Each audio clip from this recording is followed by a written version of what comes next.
पहले अमित शाह। 18 जुलाई को ही पूर्वानुमान दिया था कि केरल के पश्चिम तट के क्षेत्र में सामान्य से ज्यादा वर्षा होगी। अब तेजस्वी सूर्या। अलग अलग केंद्रीय सरकार के संस्थाएं वार्निंग्स देने के बाद भी क्यों इसके ऊपर ये कार्रवाई नहीं करते हैं? वायनाड हादसे को लेकर केरल सरकार पर केंद्र पूरी तरह से टूट पड़ा है।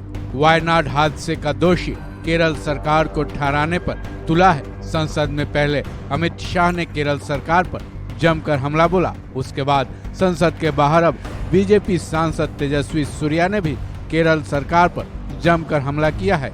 बीजेपी सांसद तेजस्वी सूर्या ने वायनाड हादसे पर बड़ा बयान दिया है। बीजेपी सांसद तेजस्वी सूर्या ने वायनाड हादसे पर एक बड़ा राज खोल दिया है, जिसको जानकर अब हर कोई चकित है। वहीं केरल सरकार पर बड़े सवाल भी उठ खड़े हुए हैं। चलिए जानते हैं तेजस्वी सूर्या ने क्या कुछ कहा है।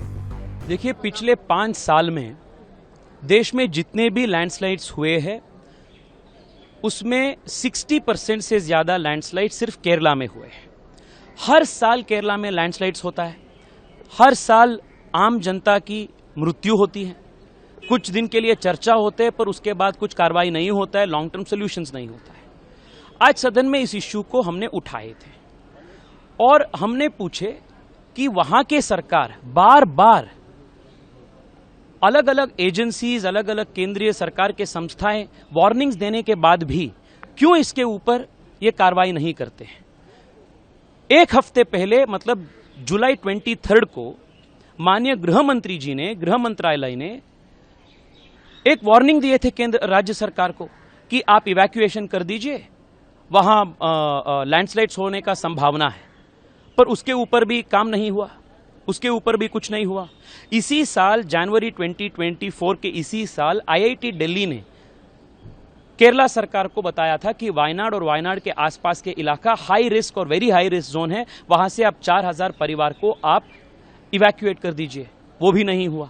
2020 में केरला डिजास्टर मैनेजमेंट अथॉरिटी ने स्टडी करने के बाद उन्होंने बोला कि वायनाड के आसपास के जो सिस्मिक जोन हैं, इको सेंसिटिव जोन हैं, वहां से आप इलीगल इंक्रोचमेंट्स को एवैक्यूएट कर दीजिए, 4000 परिवार को आप अलग जगह से आप शिफ्ट कर दीजिए। उसका भी नहीं हुआ। क्यों नहीं हुआ?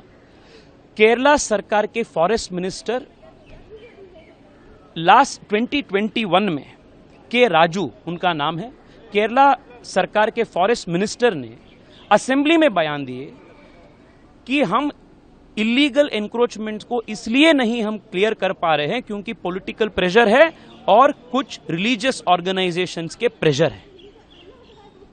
केरला के UDF और LDF दोनों सरकार, कांग्रेस के ये इंडी गठबंधन के सरकार वोट बैंक पॉलिटिक्स के कारण ये इलीगल एनक्रोचमेंट्स को नहीं क्लियर कर रहे हैं और यही मूलभूत कारण है जिसके कारण आज भी केरला में इस प्रकार के एक मैन मेड डिजास्टर में आम जनता की मृत्यु हो रहा है।